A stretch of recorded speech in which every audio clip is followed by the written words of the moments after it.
May. Welcome back to my channel. If you can hear my voice, it's a little raspy. So there's also water in my kitchen. Sparky's here and he's gonna make me coffee. I am in the Coachella recovery phase and I was like, I cannot try clothes on today. It will take it out of you, especially if you aren't 18 years of age. I had so much fun and so many of you guys followed along on my outfit try-ons, all the disasters that happened along the way, and I am so grateful. So grateful for you guys. You really hyped me up. And it made me feel like I wasn't going there as myself, like as like a curvy girl, because my friend that I went with wasn't curvy either, and I love her, and she always makes me feel safe. And I had some curvy friends there, but it's like I almost felt like all of you were there with me, and I know that sounds so cheesy, but in general, like I feel like I just, even though it's something I've been working on for years and I do have confidence in my skin, it's an up and down game. It's an everyday different feeling. I think it's something that everyone battles with no matter what.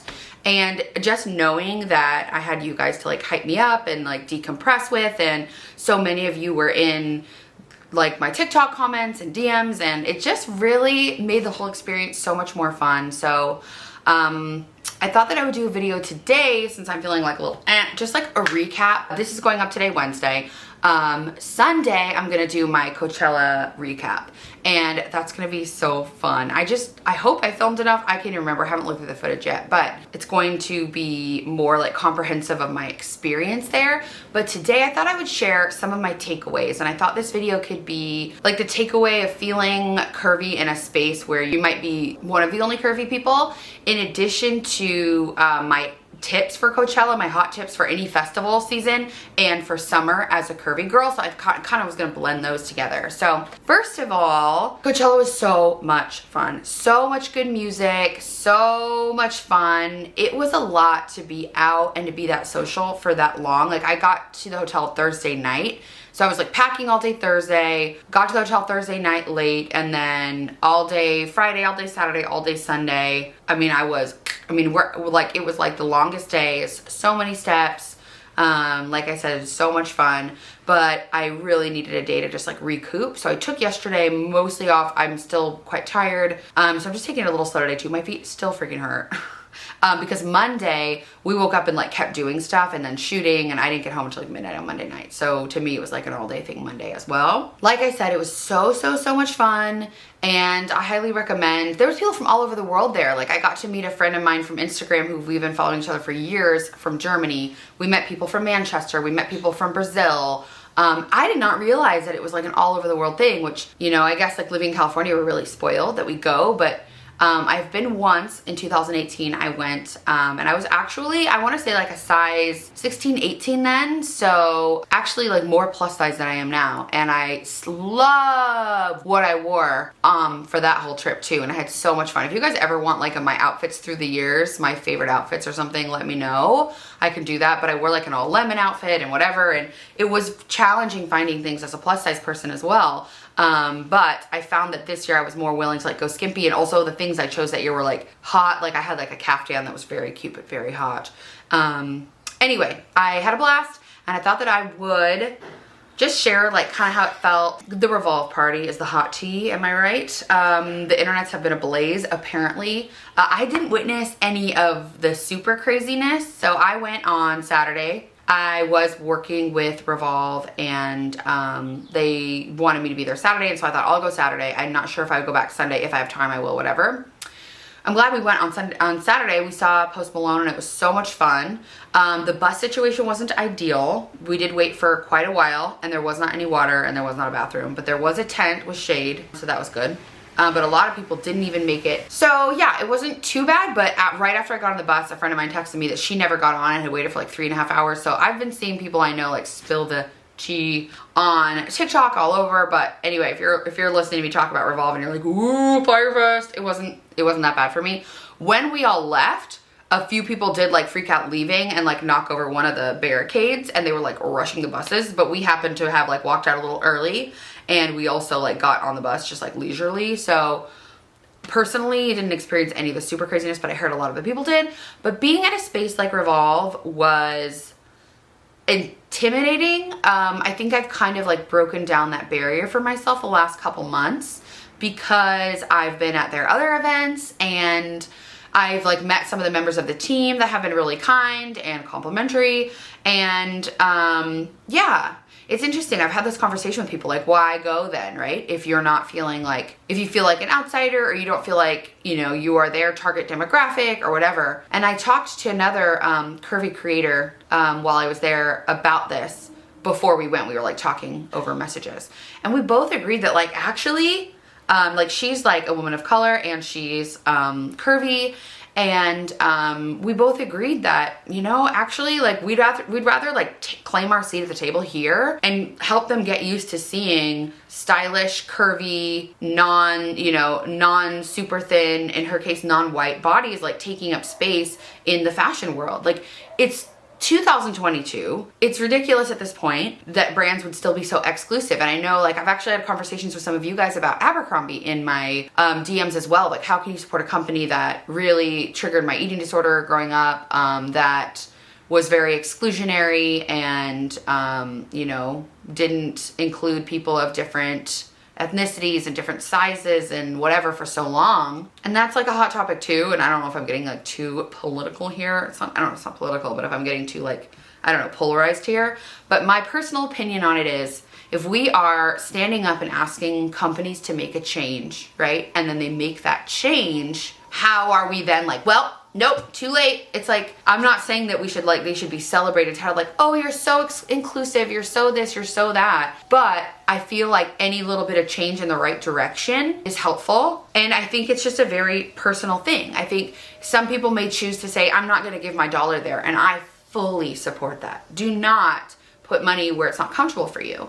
And I think in my case, I have purchased things from both before, but I've also like been gifted with and worked with both before. And so for me, knowing, for example, that I did a TikTok campaign with Abercrombie that almost everyone I've ever met somehow saw that they put so many ad dollars behind it.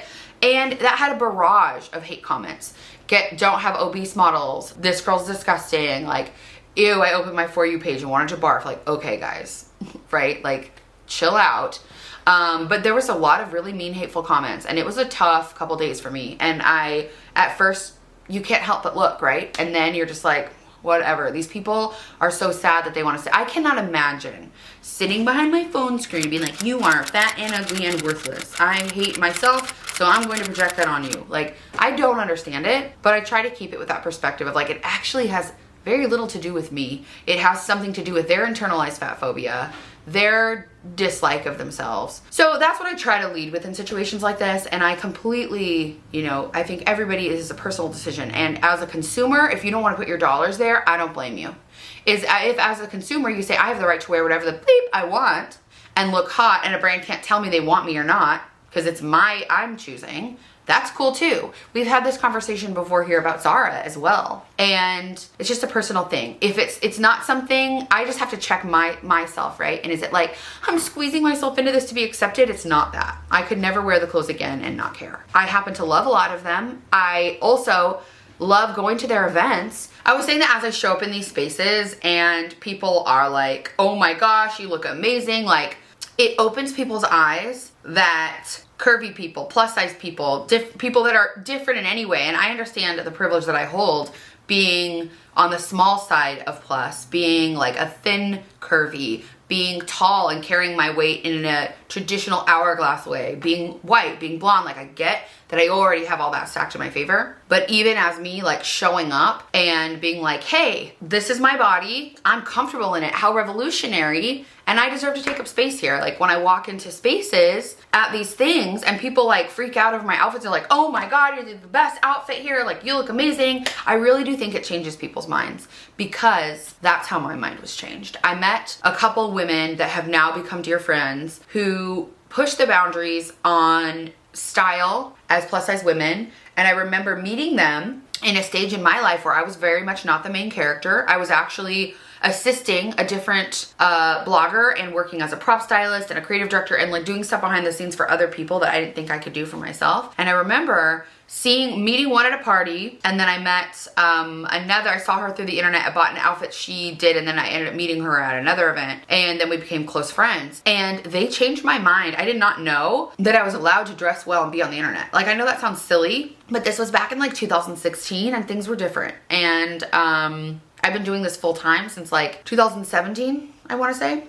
17, 18. And so much has changed. So much has changed. There's so many more of us, and it's so great. But I know that there are still people that it's still surprising to. So anyway, all that to say, that was my experience. And then when I saw beautiful, curvy, stylish women, I stopped, talked to them. It was almost like you're walking through the crowd and you're like, I see you. And it was really cool. And I actually got to like, I took some videos of some of them that I thought that I would put on here, and I'm also gonna make like a little TikTok compilation and maybe possibly for like reels or something. But anyway, that was my experience, that hyping myself up. I took plenty of time to like center in the morning. There was this one moment at the Revolve party where they had this little like platform. If you guys follow me on Instagram, I'm sorry you've already seen this story, but my friend Lindsay actually took a video of me like on the platform, and you could see there's people, everyone's just staring at you.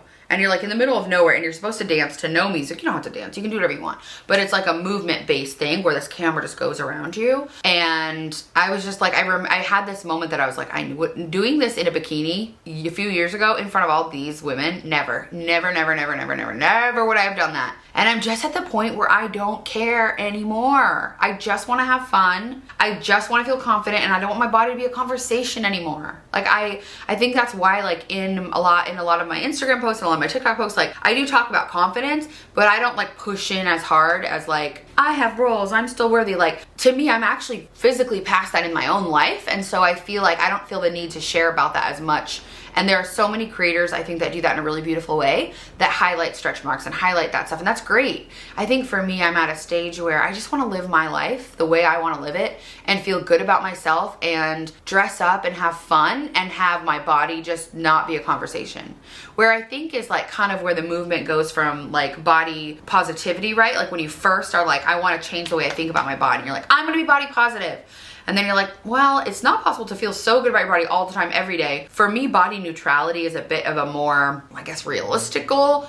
Because of course my body isn't perfect every day, but I know women that have the so-called perfect body. Like I know someone who's an actual model who has the perfect body and still will look at photos of like, oh my God, I can't with that angle, like very insecure. Like probably more insecure than I am. And well, I'm not that insecure, I guess. But you know what I mean? I'm just saying that being thin or having like societally perfect bodies does not exclude you from feeling bad in your own skin. Body dysmorphia is real.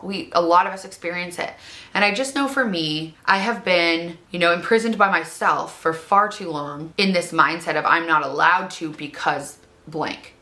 Or blank will happen and then I'll be happy. I'll lose weight and then I'll be happy. I'll do this and then I'll be happy. Like I remember I used to dodge lunches. Like I wouldn't go to lunch with someone new that I met like on Twitter. Like I remember I met a girl who like invited me to hang out with her, and she now is like a director for like Ariana Grande and does all this cool stuff. And I remember because I was embarrassed of the way I looked, I kept myself from meeting and knowing really great people. I kept myself from putting myself out there, dating like a million different ways. And I'm just tired of it. I don't have the time. Like I think I got to the point where I was like just over it. And so while I may wake up and feel a little insecure in my body, I may not love my outfit. I may not like, what's a big challenge right now? Underwear. I know we have been talking about this underwear video forever, but one thing I will say at Coachella is wear comfy underwear, because I got like my butt crack sawed open with way too many compression thongs that I just gave up. Sorry, that's TMI.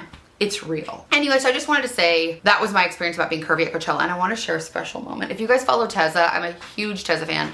I've been a huge Tezza fan for years. And we, like day one, I like walked up to get a drink at this little margarita stand, and Tezza was standing there with her husband and some friends, and she literally, to me, Tezza the queen, to me was like, your outfit's the best one here, blah, blah, blah. And I was just like, oh my gosh, Tezza, I literally just edited a video on your app and I'm obsessed with you and blah, blah, blah. And it was crazy. And anyway, all that to say, that was like a ding, shining moment for me. I also got to meet Jamie and Kid. I don't know if you guys follow her. She is so stunning. I'm obsessed with her, and we got to meet in real life for the first time. We followed each other, and yeah, there was all kinds of beautiful curvy, oh, Bianca J, and there was also, so like, I know there were people there, like I know Nadia was there with Letitia. I didn't get to see them because like it's so big, you don't get to see everyone. Obviously I know so many of you guys are probably into Remy, maybe. I know that she was there with Revolve. I didn't see her either, but there were so many curvy queens there, and it was very fun. So yeah, if you guys have any questions or you want to talk more about any of this stuff regarding confidence or changing your mind around your body or whatever, comment below. I can always do like another, like a body talk series if you guys want to. But I thought that I would go into my curvy girl summer tips, my curvy girl Coachella tips. If you are going to Coachella, I'm going to lead with that because it's helpful. If you're not, I'm going to give my, like, show some products and tips that are very helpful for our curvy girls in the summer, in my opinion.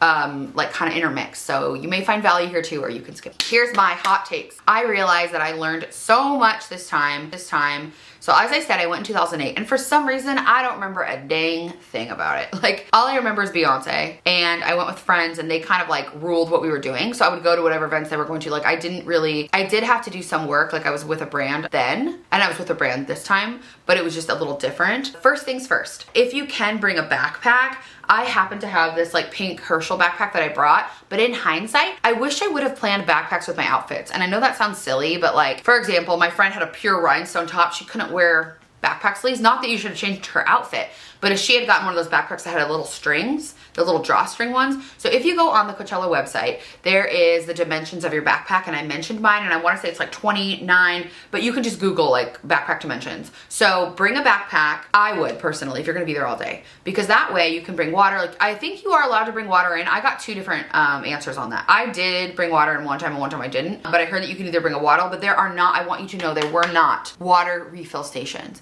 There were, we were told there would be one. I didn't happen to see one at all. We also did not see charger stations for your phones. So my biggest problem is that I ran out of battery every night, and we couldn't find anywhere to charge our phones. So in hindsight, I'm like, why wouldn't I have brought a battery pack? So bring a backpack, bring a portable battery pack for your phone. You can get one on Amazon, Best Buy, Target, get one of the little ones, even get a couple little ones. I met this guy on the bus on the way home from night one. He calls his like Instagram handle like King of Festivals, and he was like basically like eavesdropping on our conversation the whole time, but giving us answers for everything. He'd be like, nope, that closes at this time. Nope, there's this. And our phone was dying. And he's like, without a word, he just hands back a charger. I'm like, are you an angel? And he's like, no, I'm the King of Festivals. And he was like this British dude that like goes to every festival ever made, literally like every festival in the whole world. I don't even understand. Anyway, so that was like a silly oversight. I can't believe I didn't think of that. So bring a backup phone charger or battery charger. Bring sunscreen. Sunscreen in the morning, and then bring something easy to reapply. You can bring the spray, whatever. When get dropped off at friends and family. Get dropped off at the friends and family is the best. I think that is the 52nd and Madison location. So if you are going, remember, get dropped off 52nd and Madison. It's the friends and family. You go in, and then when you get in, get your ID checked. If you're planning on having cocktails, get your ID checked right away. It's just easier, but just remember, you need your ID, and you do need to get a separate wristband to buy alcohol. Another thing to remember, there is lockers there. So if you wanted to bring a backpack and you didn't want to carry it around, you could put it in a locker. I wanted to wear my light up shoes on the last night, but I know there was no chance in Hades that I was going to be wearing those around all night because they hurt, and by day 3 my feet were already toast. So I brought sneakers in my backpack. I wore sneakers in, changed into those when it got dark, wore them for like an hour, maybe a little more than that, a couple hours. Let's get real. It was not a minute over an hour, I would imagine. But I wore them to like my brand event and then to take pictures. And then I changed back into my sneakers, and then I had them in my backpack. So that was very helpful for me. I would recommend bringing like emergency liquid IV, like electrolyte stuff, and staying hydrated throughout the day, and making sure you're eating regularly, because like we noticed like, oh, we haven't eaten forever. So those were my like hottest takes. Oh, here's another one. Take the freaking pedicabs. Though, I mean, like, I felt really good supporting those drivers that really rely on that income, and they haven't gotten to work in that sphere for 2 years. But we, the first time, like, started walking like halfway to the entrance, and we're like, oh, we don't need that. We don't need that. We needed that. I really wish, like, our feet already hurt like halfway through day 1. And so I would recommend that you take advantage of the pedicabs, because if you like, once your feet get to that point of hurt, it's like just more uncomfortable from that point. So you can save them from the beginning. So I would recommend taking a pedicab in and out every time if you can budget for it, which I understand. It's usually about $15 a person per ride. So that's about $30 a day, which I understand is like not nothing, but if you can, I would highly recommend doing that. Along the lines of shoes, I wore cowboy boots the first day and my feet already hurt. Lindsay got cowboy boots from Amazon and then she wore different boots and then like would swap. So my first inclination is wear comfy shoes, right? Wear sneakers, whatever. First of all, your shoes are gonna get trashed. Don't wear anything you love. It will get trashed. So along the lines of the backpack, you could also do like a crossbody or bum bag, but just sometimes it might actually be nice to have something hands-free is what I was gonna say. With shoes, I heard somebody say this and I've heard this before, and I will say it did feel true to me, is that if you wear different shoes on different days, your body essentially will like form the pain and blisters in different areas, so that it sounds worse, but I think it's like better because you're not having contact. For me, the boots, like something around the perimeter, like kind of hurt on the outside. And then when I wore my sneakers the next day, like they rubbed on the back more, but they were fine. Like they say to wear a variety of different comfortable shoes if possible. If you want to wear the same shoes, definitely go comfortable or have a change in your backpack. I saw women wearing heels there and I'm like, in like social media posts, and I'm like, did you wear those all day? And if you did, how? I don't know if this is true. You guys can verify or deny this. Do you think it's like easier for thinner, like women that weigh less to wear heels because it's not as much weight bearing down on them? That's something I've wondered, because I'm like, maybe it's easier because the women that I saw were like tiny, but I don't know. Anyway, if you're doing shuttles, if you are doing, well, first of all, the Uber line's a nightmare, so you're gonna have to leave early or wait. Another tip is if you have a driver, like an Uber driver or something, or a Lyft driver that you really like, that you meet early on in the trip, get their number and they will private drive for you for a fee. Like most likely you can text them. That happened to me at like this other party we went to. And a lot of people I know will meet a driver at the beginning of the weekend. That's their drive. They'll like become their driver for the weekend. They'll do other things in the meantime, but they will make themselves like available to you. So that's something that next time I think I'll probably get in contact with the drivers that I met and just see, hey, would you guys be willing to like, for a fee, like be my driver on call for the weekend, and you can take stuff in between or whatever. Or just to have as emergency backup. Like we could not get a car called from this one party, and I had to be at the event that I had to be at for work by like 7, and it was cut and close. And luckily we had the number of a driver that happened to be nearby, and he came, and it was like a lifesaver. We actually were really indebted to several like Lyft and Uber drivers that went above and beyond and helped us in tough situations. So there's so many kind, good people out there. I think that's it. That's like all my like tips of things that I was like, why didn't I know that? So now I thought I'd get into like my curvy girl survival tips for festival season and summer. Number one, a lot of my outfits, a lot of the comments I got were like, girl, how did you deal with that chafing? I did not have any chafing. I don't understand. I know that so many of you, I'm gonna just share some products and stuff. Like this is helpful for festival season. It's helpful for anytime you're going to be, you know, prolonged outdoor hot activities in the summer. So number one, us curvy girls have thighs that touch. So many of you have, like, I know like Elvin would be like, oh, just use your Mega Babe, your Mega Babe. So Mega Babe Thigh Rescue, this is my new one. So like I have like always have backups of my most important products. So some of these things are unopened. Anyway, this is my Mega Babe Thigh Rescue. It is like, it's like an oil, I don't know how to describe it. It's almost like one of those blister sticks. If you've ever used those, you put them in your thighs and then they rub together without friction, without like hurting. So I love this. Everybody swears by this. I will say it does have a bit of like a greasy consistency. So if you don't love that, I also really like this Monistat Care. This is a chafing relief powder gel. This one goes on as a gel with a powder finish. So this one does not feel as sticky all day as the Mega Babe. The Mega Babe is amazing and it is like a cult favorite for a reason, but I would say, you know, it's just a very personal preference on texture. This one feels a little drier on than this one. Application wise, this is easier to just like whoop, whoop, whoop, whoop, whoop, like a deodorant stick. Either one, if you are going to it, bring it with you and do it. The second thing is like boob body sweat. Mega Babe makes, this is their like mega size, LOL, but they also have this Bust Dust. This is an anti-boob sweat powder. Anti-boob sweat powder! I'm so glad we live in 2022. So this is also by Mega Babe, and it has this little pump. This is my new one again. Poof. It's like a little, have you ever used like a dry shampoo that's a non-aerosol? It's just like poof, poof, poof, poof, poof, and it just poofs. If you're at home, I am obsessed with this.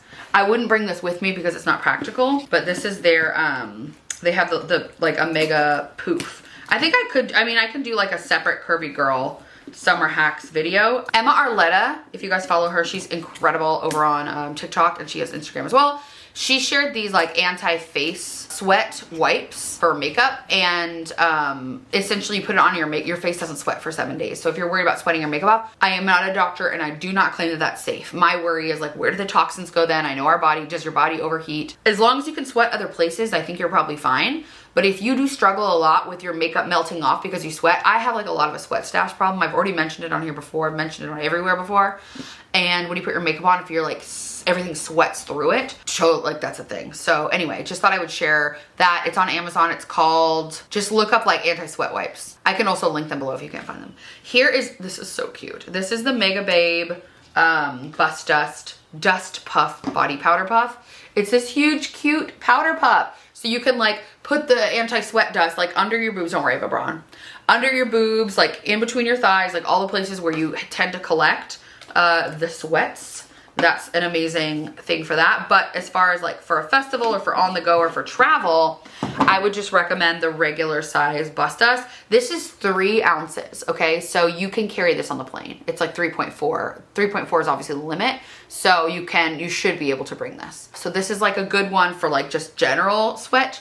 Another thing that I love is this blister zone. So this helps prevent friction that can cause blisters. Oh, you could also use the Mega Babe as like a blister and chafing thing, but they make this one, this one you can tell I've used a lot, but this is the blister zone. I also have like the blister band-aids. So there's like a few different brands of blister band-aids that are great, and I would bring those as well. Make sure to sunscreen your face, obviously, and your scalp and whatever. My friend and I were like, on day 1, we wore cowboy hats, and we're like, we always want to wear cowboy hats. If it's a lightweight hat, it might blow away at night. It does get windy and chilly at night. Again, with the backpack, you can bring a jacket or a sweater in your backpack, but it's scalding hot during the day, but it does get a little chilly at night. I don't really get that chilly, but Lindsay was very cold, but I'm not that kind of, I don't know. Anyway.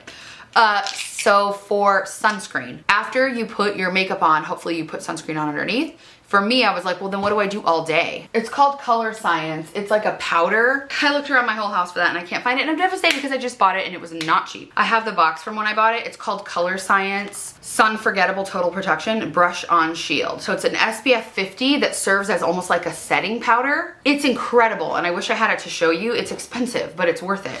Because you could just like, not only does it mattify if you're having like, you know, shiny spots, but it also protects you SPF 50, and it's like see-through. It's so good. But what I bought this at Sephora. This is Supergoop's Resetting Refreshing Mist. So it not only like sets your makeup, but it's also an SPF 40. And this is like a small enough one for you to take with you. So you just spray it all over. So just make sure that you find good ways to reapply SPF. And the last hot tip, have a fan, okay? Because so they handed these out at one of the events that I was at, but when you're waiting in line and there's still air and no breeze, I'm telling you, it's brutal. Like I would be in a place where somebody would be fanning themselves and I would like try to like get their back breeze because it was that hot. So bring a little fan like this. They're so great. Just pick some cute ones up. You can even make them a part of your outfit, but they also make little USB powered electric ones. And I have one of those I was gonna bring out and show you, but I'm like, why do I have to dig around my whole house right now? So I don't know if you guys have ever seen those like a little electric USB fans. I highly recommend bringing either a manual fan or one of those. You will not regret it. And then the last thing I brought out to show you guys was boob tape. If you are wearing something skimpy and you don't wanna like wear a bra, or your bra is gonna get like soaked, there I have this Ube tape. It's organic bust tape. So this is a single-sided sand, and then they have a double-sided as well, I think. Yeah, so I have the single-sided and the double-sided.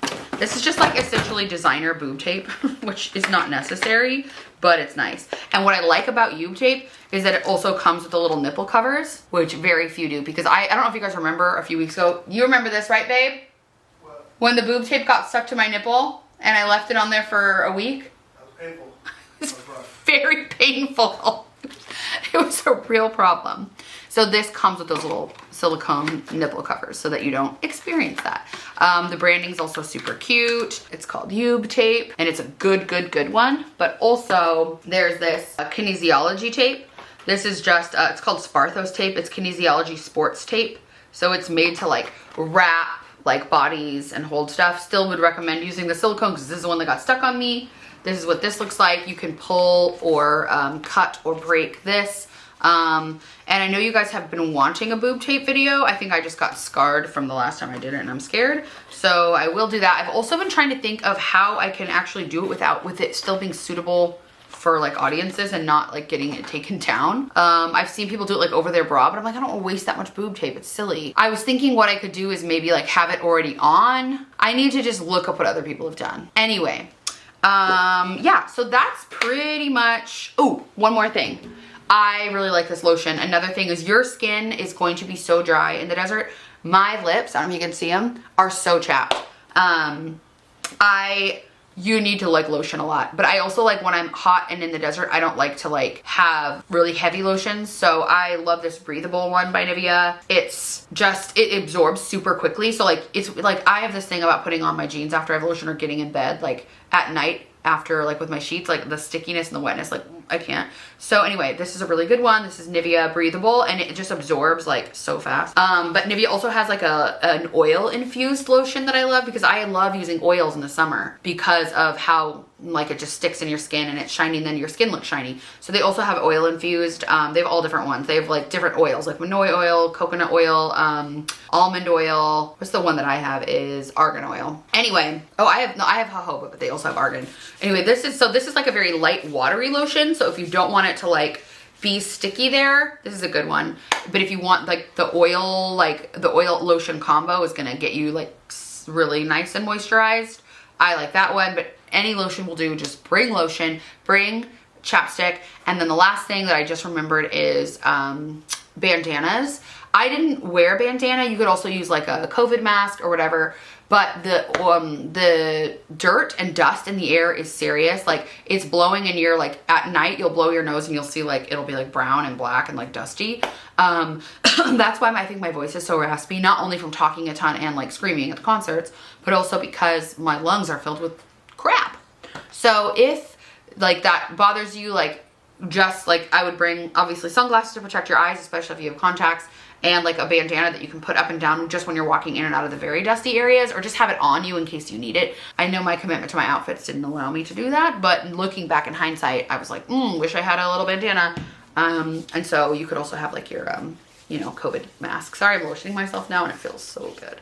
That's my hot tips. If you guys have any other questions about this, like I could do an event prep video and talk about like my self-tanning routine and boob tape and blah, blah, blah, or just do those separate. But anyway, I'm just trying to share what has been helpful for me. So if you are going to Coachella, if you're going to Stagecoach, if you're going to any festival, yay, you're gonna have so much fun. I'm so excited for you. And if you are just gearing up for Curvy Girl Summer, I hope that these tips were helpful for you. And if you have anything you want to share with us, please comment below because we can share tips with each other. And I'm so grateful for you guys. Thank you so much for watching this video. I think I can share a few little curvy girls that I saw along the way. And my comprehensive experience at Coachella is gonna go live on my normal vlog day on Sundays. And if you're new here, I hope this was helpful. I know this is like a lot of chatter. We do like a lot of try-ons, a lot of other stuff. If you decide to stick around, hit subscribe. That would mean the world. And if you are a returning BFF, thank you so much for being here. Thanks so much for hyping me up. And let me know what else you guys wanna see for summer content, upcoming, etc. I love spending time with you guys here and I'm so grateful, and I will catch you guys on the next video.